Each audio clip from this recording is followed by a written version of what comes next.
زیاتر لە 3 دەیە بەسەر حکومڕانی هاوبەشی پارتی وێچێتی لە هەرێمی کوردستان تێپەڕ دەبێت. هەرچەندە کوردستان بە ناوچەیەکی دەوڵەمەند بە سامان دادەنرێت، بەڵام هاوڵاتیانی ڕوبەڕووی خراپترین قەیرانەکان بوونەتەوە. گەندەڵی لەلایەن ئەم دوو حیزبە تەنیا بریتی نەبووە لە چەند حاڵەتێکی تاکەکەسی، بەڵکو گۆڕدراوە بۆ سیستەمێکی بەڕێوەبردن کە تیایدا داهاتی گومرگ و نەوت و زەوی وڵات هاوشێوەی پۆستە باڵاکان بە شێوەیەکی فەرمی لە نێوەن زۆنی زەرد و سەوز دابەش کراون.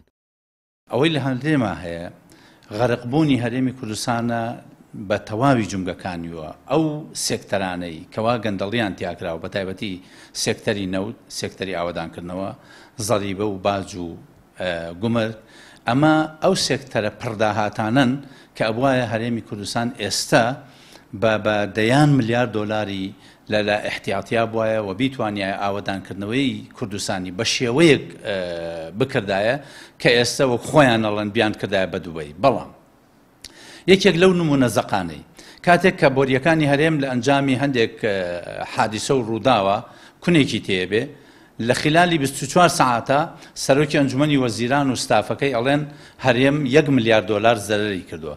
بەڵام هەر ئەم بۆریە کە بۆ ماوەی 24 ساعت نەوتی تیا ئەپەڕێ و بە 30 ڕۆژ داهاتەکەی ئەبێتەوە سفر.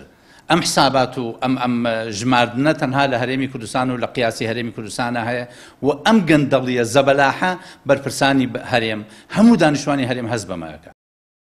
ئەم دوو حیزبە بە درێژایی ئەم ساڵانە کۆنتڕۆڵی تەواوی کەرتی ئابووریان کردووە.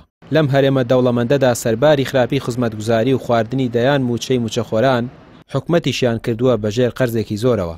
ئەم دوو حیزبە هەموو شتێکی ئەم هەرێمەیان بۆ خۆیان بردووە و قەوارە سیاسیەکەیان ڕۆژ بە ڕۆژ بچوو کردوێتەوە تا ئەوەی ناچار بوون لە ساڵ ڕۆژی ڕیفراندۆمی سربەخۆییدا نەوتەکەشیان ڕادەستی بەغدا بکەن.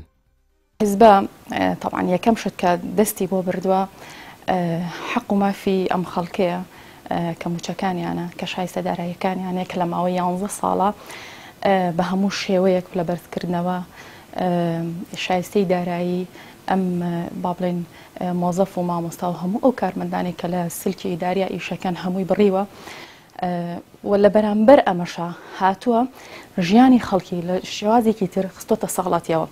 لەم لاپارەکانت نایەتێ بە پێی ڕۆژانە بە پێ ساڵانە بە پێ ڕۆژانە، یعنی ئاستی معاشەکەی تۆ بەرز نابێتەوە، ئاستی پارەدانەکەی تۆ لە حکومت بەرز نابێتەوە، لەم لا بەزیا دەولێت وەرەگرێتەوە.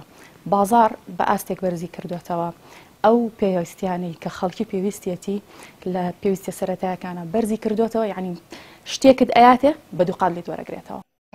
لە کاتی بانگەشەی هەڵبژاردندا یەکێتی و پارتی بۆ چەواشەکردنی دەنگدەران هێرشی تون دەکەنە سەر یەکدی، لە دوای پرۆسەکەش بەیەکەوە لەسەر دابەشکردنی پۆست و پارەی وڵات ڕێک دەکەونەوە. ئەوەی لەم نێوانەدا دەبێتە قوربانی تەنیا ئەو دەنگدەرانن کە دەیان ساڵە بە ئومێدی گۆڕانکاری دەنگ بەم دوو حیزبە دەدەن کە پێویستە چیتر لەسەر ئەو ئومێدە بێهودەیە بەردەوام نەبن و هێز و لیستی نوێ تاقی بکەنەوە. ڕامیار عوسمان، کەناڵی پێیام، سلێمانی.